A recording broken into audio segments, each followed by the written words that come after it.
Hi అండి, ఈరోజు వీడియోలో కొత్త కస్టమర్ వస్తే ఈ మెథడ్లో బ్లౌజ్ కట్ చేశారంటే మీ దగ్గరికి మళ్ళీ మళ్ళీ వస్తారండి. అంత బాగుంటుంది ఫిట్టింగ్ అనేది. వీడియోని ఎక్కడ స్కిప్ చేయకుండా చూడండి. ఫస్ట్ వచ్చేసి మనం లైనింగ్ని అయితే తీసుకోవాలి. ఇది వాళ్ళ ఇంట్లో ఉన్న పీస్ ఇచ్చారండి. ఇది కూడా కాటన్ బ్లౌజ్ పీస్ అంట. లైనింగ్ కింద వాడేమన్నారనమాట. వాళ్ళ ఇష్టాన్ని బట్టి మనం చేయాలి. బాగోదు అలా చెప్పకూడదు, ఎందుకంటే ఇది కాటన్ కాబట్టి బాగానే ఉంటుంది. అయితే నేను స్ట్రేట్గా ఒక లైన్ వేసేసుకుని ఎక్స్ట్రా ఉన్న క్లాత్ని కట్ చేశాను. అంటే క్రాస్గా బాగా ఎక్కువ ఉందనమాట. ఎల్ స్కేల్ వాడామనుకోండి ఇంకా బాగా వస్తుంది. ఈ ఇంత క్లాత్ వేస్ట్ అయినా కదా అక్క అని అనుకోకండి.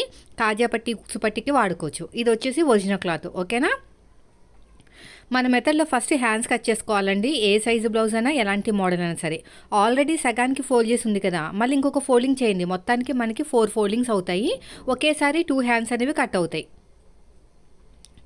ఎల్ స్కేల్ తీసుకుని ఇలా నీట్గా మార్కింగ్ వేసేయండి. ఎక్స్ట్రా ఖర్చు కోసం ఒక పావు ఇంచు తీసుకోండి. ఇప్పుడు ఇలాగా కట్ చేసుకుంటూ వెళ్ళిపోండి. అయిపోయిందండి.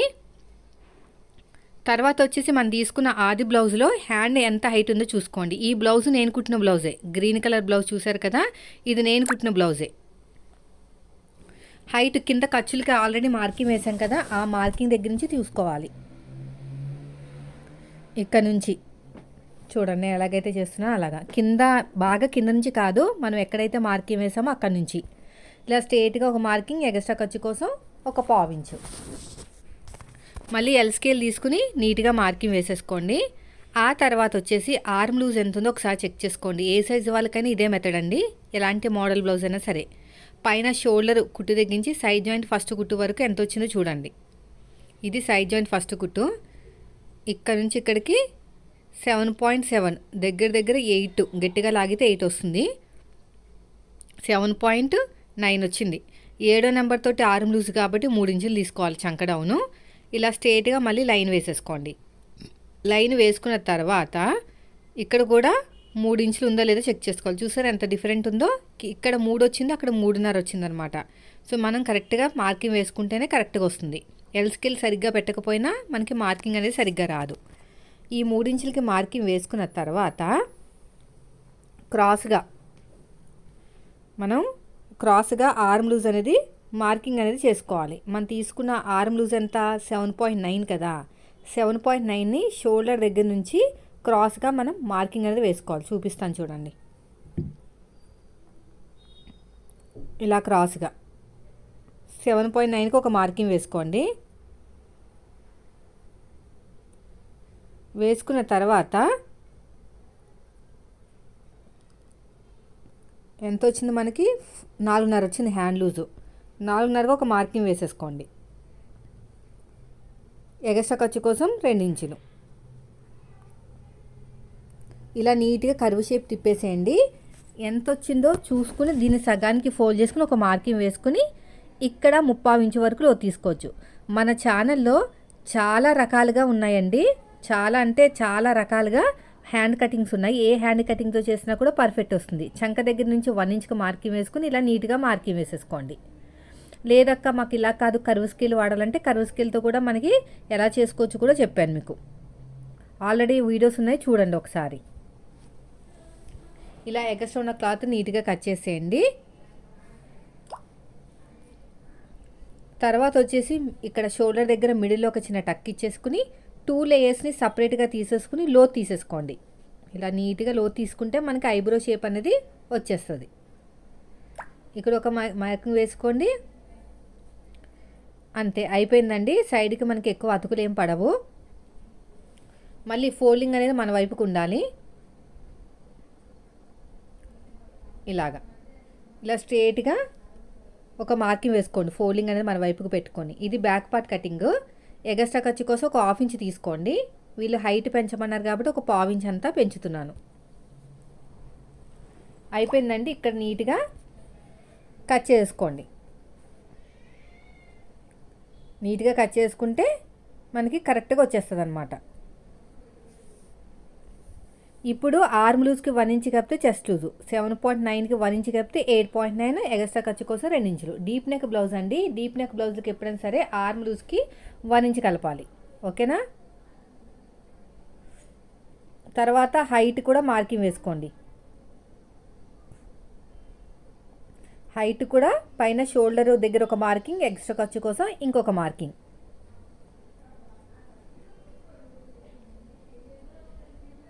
చూడండి నేను ఎలాగైతే మార్కింగ్ వేసానో అలా కింద ఎంత అయితే మార్కింగ్ వేసామో పైన కూడా అంతే మార్కింగ్ వేసుకోవాలి. అంటే చెస్ట్ లూజు.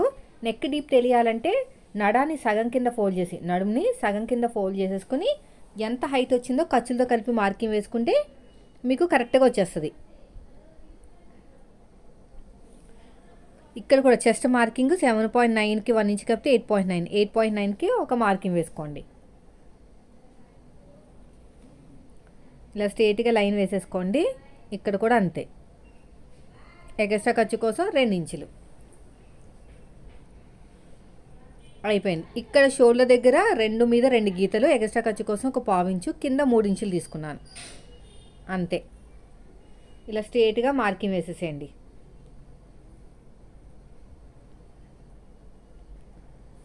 ఇప్పుడు కర్వ్ స్కేల్ తీసుకుని నీట్గా కర్వ్ అనేది తిప్పేసుకోండి.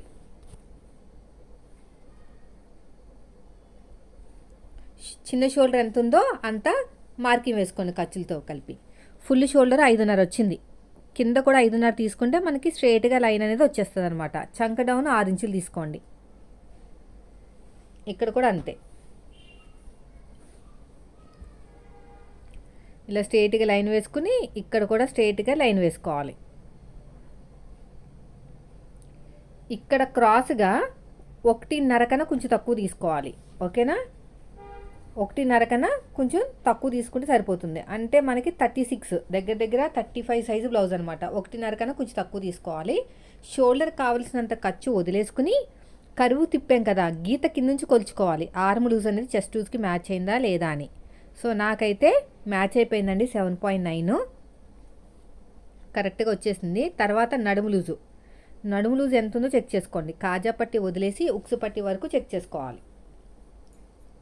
కాజా పట్టి వదిలేసి ఉక్సు పట్టి వరకు 29.5 అంటే 7.5 కన్నా కొంచెం తక్కువ. డాట్ కోసం 1 ఇంచ్ కప్పితే 8.5 కన్నా కొంచెం తక్కువ. ఇలా మార్కింగ్ వేసుకుని సగానికి ఫోల్డ్ చేసుకుని ఒక మార్కింగ్ వేసుకోండి.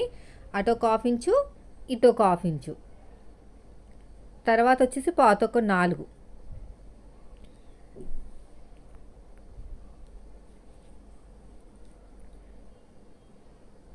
ఇలా నీట్గా కర్వ్ తిప్పేసేయండి. ఇప్పుడు ఎలాగైతే మార్కింగ్ వేసుకున్నామో సేమ్ అదే విధంగా కటింగ్ చేసేసుకోవాలి. ఇలా నీట్గా ఎక్కువ చేసుకోకండి. మార్కింగ్ ఎలా వేసామో అలాగే కట్ చేసుకోవాలి. ఎందుకంటే మనం అంతా అక్కడ పక్కా కొలతలతోటి మార్కింగ్ వేసుకున్నాం కదా. కొంచెం ఎక్కువ తీసుకున్నా తక్కువ తీసుకున్నా మళ్ళీ మొత్తం కూడా చేంజ్ అయిపోతుంది. ఎగస్ట్రా ఉన్న క్లాత్ని కట్ చేసుకుని ఇక్కడ మనకి టక్స్ దగ్గర ఒక చిన్న టక్స్ పెట్టుకోండి. డాట్ దగ్గర టక్స్ పెట్టేసుకోండి మార్కింగ్ దగ్గర. ఇదే మార్కింగ్ అడుగు భాగంలో కూడా చూసుకోండి. సో ఇప్పుడైతే మనకి హ్యాండ్స్ అయిపోయినాయి, బ్యాక్ పార్ట్ అయిపోయింది. తర్వాత స్టెప్ వచ్చేసి మనకి ఫ్రంట్ పార్ట్. మొత్తానికి 3 స్టెప్స్ తోటి అయితే బ్లౌజ్ అయితే రెడీ అయిపోతుందండి. ఫస్ట్ హ్యాండ్, తర్వాత బ్యాక్ పార్ట్, తర్వాత ఫ్రంట్ పార్ట్, తర్వాత మిగిలిన క్లాత్లో షేప్ బెల్ట్. ఇది క్రాస్ కటింగు.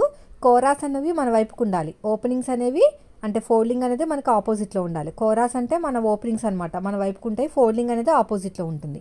ఇప్పుడు ఎలాగైతే మార్కింగ్ వేసామో బ్యాక్ పార్ట్, సేమ్ అదే విధంగా ఫ్రంట్ పార్ట్ మార్కింగ్ అయితే ఉంటుంది. అందుకనే బ్యాక్ పార్ట్ అనేది పర్ఫెక్ట్గా మార్కింగ్ చేసుకోవాలని చెప్తాను.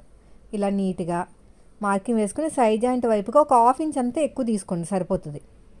ఎక్కువ ఎందుకు తీసుకుంటామంటే కొంతమందికి మిడిల్ చెస్ట్ ఎక్కువ ఉంటుంది అనమాట. అప్పుడు ఈ 1/2 ఇంచ్ క్లాత్ అనేది కవర్ అవుతుంది. అదే మిడిల్ చెస్ట్ సమానంగా ఉన్న వాళ్ళకి ఏం మిగలదు. మరి బాగా సన్నగా ఉన్న వాళ్ళకి మిగులుతుంది. అప్పుడు కట్ చేసేసుకోవచ్చు, ప్రాబ్లం లేదు. ఒక 1/2 ఇంచ్ వల్ల మనకి మీటర్లు వేస్ట్ అయిపోదండి. ఫ్యూచర్లో బాగుంటుంది అనమాట, విసుగు అనేది రాదు. నా మెథడ్లో కట్ చేస్తే మీరు 1/2 ఇంచ్ ఎక్కువ తీసుకోండి. తర్వాత వచ్చేసి కరువు తిరిగిన చోట 3 చోట్ల ఒక మార్కింగ్ వేసుకున్నారంటే ఫ్రంట్ పార్ట్ లో తీయడానికి ఈజీగా ఉంటుంది. తర్వాత ఫ్రంట్ పార్ట్ నెక్ డీపు ఇలాగా కరెక్ట్గా పెట్టేసుకుని అడ్డంగా ఒక స్కేల్ పెట్టేసుకోండి. ఇలా కరెక్ట్గా పెట్టేసుకుని ఇలా నీట్గా కరెక్ట్గా పెట్టేసుకుని అడ్డంగా ఒక స్కేల్ పెట్టేసేయండి. పైన షోల్డర్ కుట్టు తగ్గించి నెక్ డీప్ వరకు, పైన షోల్డర్ కుట్టు తెగించి నెక్ డీపు ఎంత వచ్చింది? 6 ఇంచులు. దగ్గర పాతకు 6, కానీ 6 ఇంచులు తీసేసుకోవాలి. మనం నెక్ దగ్గర స్లోప్ ఇస్తాం కదా, అప్పుడు మనకి ఫ్రంట్ నెక్ అనేది ఎక్కువ అవ్వదన్నమాట. ఇలాగా ఒక 6 ఇంచులు తీసేసుకోండి. తర్వాత మనకి బ్యాక్ పార్ట్తో పని లేదు. ఇక్కడ కూడా నీట్గా ఎల్ షేప్ తీసేసుకుంటే మనకి ఫ్రంట్ పార్ట్లో ఒక 1/2 ఇంచు లోతు తీయడానికి ఈజీగా ఉంటుంది. ఇక్కడ ఒక 1/2 ఇంచు లోతు తీసేసుకోండి. ఇలా నీట్గా షేప్ ఇచ్చేసేయండి. షోల్డర్ కావాల్సినంత ఖర్చు వదిలేయండి.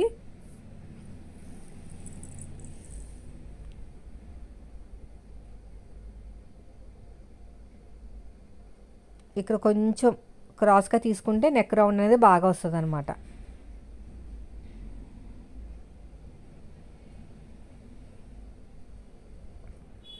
ఇలా నీట్గా రౌండ్ తీసేసుకోవాలి.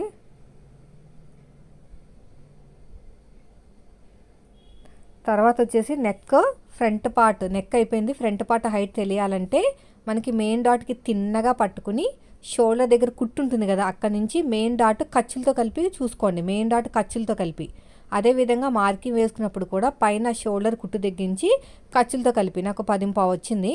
ఖర్చులతో కలిపి మార్కింగ్ వేసుకోవాలి. పైన ఆల్రెడీ ఖర్చులు వదిలేసాము, కింద ఖర్చులతో కలిపి ఇలా మార్కింగ్ వేసుకున్న తర్వాత మనకి ఉక్స్ పట్టి కాజా పట్టి హైట్ తెలియాలంటే కింద నుంచి 2 ఉక్స్కి మార్కింగ్ వేసుకోండి. నెక్ దగ్గర పెట్టేసుకొని కింద నుంచి 2 ఉక్స్కి. అదేవిధంగా మన వైపు నుంచి 2.5కి ఇలాగా డాట్కి మధ్యన గ్యాప్ 1 ఇంచు. ఈ నెక్ దగ్గర స్ట్రేట్గా లైన్ ఉంది కదా, అక్కడ నుంచి 2.5 డాట్ హైట్ ఖర్చులతో కలిపి మార్కింగ్ వేసేసుకోండి. మెయిన్ డాట్ హైట్ ఇంకేం కొలతలు అవసరం లేదు. ఇలా షేప్ ఇచ్చేసి నెక్ దగ్గర ఒక 1/2 ఇంచు వదిలేసి ఈ రెండింటికి మధ్యలో ఒక డాట్ అయితే వస్తుంది. ఈ డాట్ పొడుగు వచ్చేసి 2.5 అంత తీసుకోవచ్చు. సైడ్ జాయింట్ వైపుకు 2.5 ఉంచుకోండి. మిగతాదంతా ఇలా క్రాస్గా మార్కింగ్ వేసేసుకోవాలి. 2.5 కంటే ఎక్కువ ఉందనుకోండి, మన హైట్ పెంచాం కదా, షే బెల్ట్ హైట్ ఎక్కువైపోయి బాగోదనమాట చూడడానికి. 2.5 ఉంటే సరిపోతుంది. ఇప్పుడు మార్కింగ్ చేసుకున్న విధంగానే కట్ చేసుకుంటూ వెళ్ళిపోవాలి. ఇలా రౌండ్గా నీట్గా కట్ చేసుకోండి. ఇక్కడ కూడా అంతే.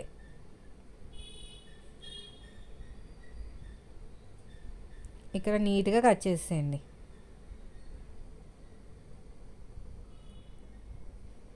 ఇక్కడ అంతే.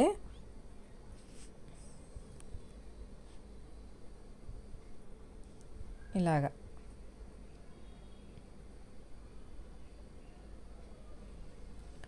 ఇలా క్రాస్గా కట్ చేసుకుంటూ వెళ్ళిపోవాలి. మనం ఎక్కడైతే మార్కింగ్ వేసుకున్నామో డాట్స్కి అక్కడ చిన్న చిన్న టక్స్ పెట్టేసుకోండి, కుట్టేటప్పుడు ఈజీగా ఉంటుంది. ఇక్కడ కూడా అంతే. ఇక్కడ ఒక మార్కింగ్, ఇక్కడ ఒక మార్కింగ్, ఇక్కడ ఒక మార్కింగ్ అయిపోయిందండి. ఇప్పుడు షేప్ బెల్ట్ కటింగ్ చేసే ముందు ఇక్కడ కోరాస్ ఉన్నాయి కదా, అది 1.5 ఇంచుతో కట్ చేసుకుని పెట్టుకుంటే మనం వీపు పార్ట్లో బ్యాక్ పార్ట్లో వీపు పార్ట్లో పట్టీ కింద అతుక్కోవచ్చు అనమాట. ఎందుకంటే 1 సైడ్ కోరా ఉంది కదా, మనం ఫోల్డ్ చేసి కుట్టాల్సిన పని ఉండదు. కొంచెం పని అనేది తక్కువ అవుతుంది. మనం ఫాస్ట్గా వర్క్ చేసుకోవచ్చు అనమాట. ఇక్కడ నీట్గా ఇలా కట్ చేసేయండి. ఇప్పుడు బ్యాక్ పార్ట్ మీద ఫ్రంట్ పార్ట్ పెట్టుకుని ఒకసారి చెక్ చేసుకోండి ఎంత వచ్చింది ఏంటి సైడ్ జాయింట్ అనేది. తర్వాత వచ్చేసి పొడుగు కూడా ఇలాగా కొంచెం ఎల్ స్కేల్తో అయితే బాగా వస్తుంది అనమాట. ఇలాగా ఇలా నీట్గా కట్ చేసుకుంటూ వెళ్ళిపోండి.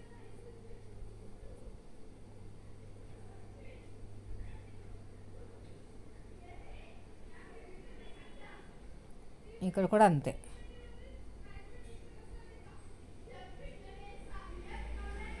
ఇప్పుడు పొడుగు వచ్చేసి ఒక 11.5 ఇంచులు తీసుకుంటే సరిపోతుంది. ఒక 11.5 అలా తీసుకుంటే సరిపోతుంది. తర్వాత ఒక 1/2 ఇంచు పైకి వదిలేసి షేప్ బెల్ట్ ఉక్స్ పట్టి వైపుకి ఎంత వచ్చింది చూడండి. నాకు 3 ఇంచుల దాకా వచ్చిందండి. 1/2 ఇంచు ఎందుకు వదలంటే పైన 1/4 ఇంచు కింద 1/4 ఇంచు ఖర్చు అనమాట. ఈ సైడ్ జాయింట్ వైపు నాకు 2.5 వచ్చింది. మెయిన్ డాట్ వైపుకి ఒక 3 తీసుకుని ఇలా నీట్గా మార్కింగ్ వేసేసుకోండి. ఇలాగా అంతే, ఇంకేం లేదండి. ఇప్పుడు ఎలాగైతే మార్కింగ్ వేసామో సేమ్ అదే విధంగా కటింగ్ చేసుకోండి. ఇలాగా ఇక చిన్న టక్ ఇచ్చుకోండి. మనకు అది ఏంటంటే షేప్ బెల్ట్ అనేది ఉక్సు పట్టి కాజా పట్టి వైపుకి వెళ్ళేదని అర్థం. ఇప్పుడు మళ్ళీ ఇంకొక లేయర్ కట్ చేస్తున్నాను. ఫ్రంట్ పార్ట్ ఎప్పుడు కూడా జారకుండా ఉండాలి అంటే ఖచ్చితంగా 2 లేయర్స్ వేసుకోవాలి. ఇక్కడ కూడా అంతే. ఇలా నీట్గా కట్ చేసేయండి.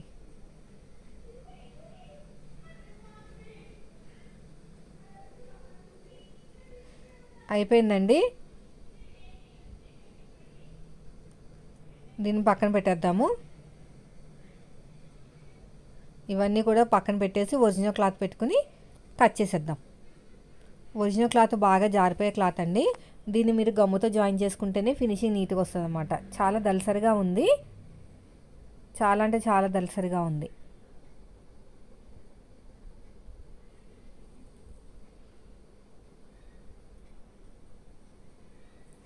ఇలా కోరాస్ ఆపోజిట్లో పెట్టేసేయండి.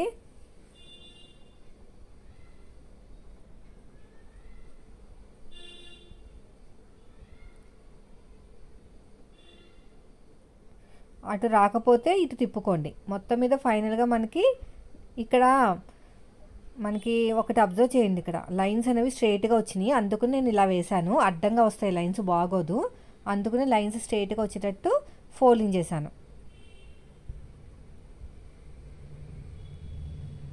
హ్యాండ్స్ దగ్గర ఇలా కరెక్ట్గా పెట్టేసేయండి.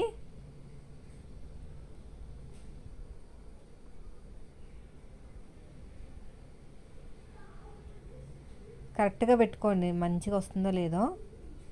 హ్యాండ్స్కి అయితే ఇలాగే కట్ చేసుకోవాలి, అయితే సరిపోదు. ఇలా నీట్గా జారిపోతుంది అనమాట క్లాత్ అనేది.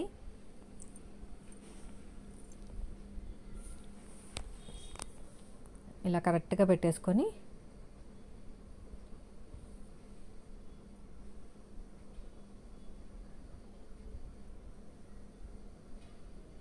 ఇలా పెట్టేసుకోండి. అక్కడ సరిపోవట్లేదు అనమాట, అందుకని అడ్జస్ట్ చేశాను. వచ్చేటట్టు చూసుకోవాలండి. మనకి క్లాత్ అనేది అడ్జస్ట్మెంట్ అవ్వాలి ఫస్ట్ ఆఫ్ ఆల్. అడ్జస్ట్మెంట్ కాకపోతే మాత్రం బ్లౌజ్ పాడైపోతుంది.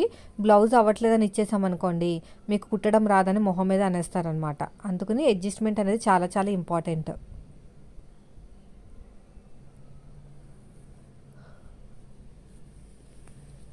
ఇక్కడ ఇలాగా క్రాస్గా పెట్టాను. క్రాస్ కటింగ్ కదా, క్రాస్గా పెట్టేయాలి. అంతే ఫ్రెండ్స్. ఇలా కట్ చేసుకున్నామంటే మనకి దగ్గరికి వచ్చిన ఫస్ట్ కస్టమర్ అయినా మళ్ళీ మళ్ళీ మన దగ్గరికి వస్తారు. అంత బాగా వస్తుంది ఫిట్టింగ్.